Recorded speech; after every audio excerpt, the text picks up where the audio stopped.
கர்த்தருக்கு ஸ்தோத்திரம். இன்றைய நற்செய்தி, கர்த்தரே தேவன். யாத்ராகமம் 10 அதிகாரம் 1-2. கர்த்தர் மோசே பார்த்து சொல்றாங்க, நீ பார்வோன்ட்ட போ, அவங்க நடுவே நான் இந்த என் அடையாளங்களை செய்யும்படிக்கு நான் எகிப்திலே நடப்பித்ததையும் நான் அவங்களுக்கு செய்த என் அடையாளங்களையும் நீ உன் பிள்ளைகளின் செவி கேட்கவும் உன் பிள்ளைகளின் பிள்ளைகளின் செவி கேட்கவும் விவரித்து சொல்லும்படிக்கும் நானே கர்த்தர் என்பதை நீங்கள் அறியும்படிக்கும் நான் அவன் இருதயத்தையும் அவன் ஊழியக்காரன் இருதயத்தையும் கடினப்படுத்தினேன் என்றார். கர்த்தர் இந்த வார்த்தையை சொல்றாங்க. அப்போ என்னன்னா, பார்வோனுடைய இதயம் கடினப்படுத்தினது கர்த்தர். எதற்குனா, கர்த்தர் செய்த அடையாளங்களை பிள்ளைங்களுக்கும் பிள்ளைகளின் பிள்ளைகளுக்கு சொல்வதற்கும் கர்த்தரே தேவன் என்பதை இஸ்ரவேல் ஜனங்கள் அறியும்படிக்கும் தான். அது மாத்திரம் இல்லை, எகிப்தியரும் அறியுதுக்கு. இன்றைக்கும் நம்ம வாழ்க்கையில் சுற்றி இருக்கிற ஜனங்கள் சில பேர் பார்த்தீங்கன்னா ரொம்ப கோபமாக இருப்பாங்க, நம்ம மேலே எப்போவும் திட்டிகிட்டே இருப்பாங்க, நம்ம மேலே வெறுப்பாக இருப்பாங்க.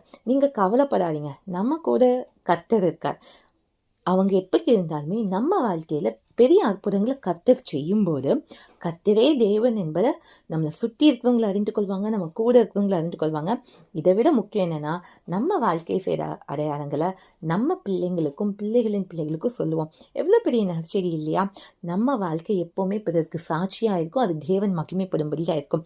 கர்த்தரே தேவன் என்பதை ஒவ்வொரு காரியத்திலும் கர்த்தர் விளங்க பண்ணுவார். அதனால் சுற்றி இருக்கிறவங்களை பற்றி கவலைப்படாதீங்க, கர்த்தர் நமக்காக யாவை செய்து முடிப்பார். இதுவே இன்றைய நற்செய்தி. தேவனுக்கு மகிமை உண்டாகட்டும்.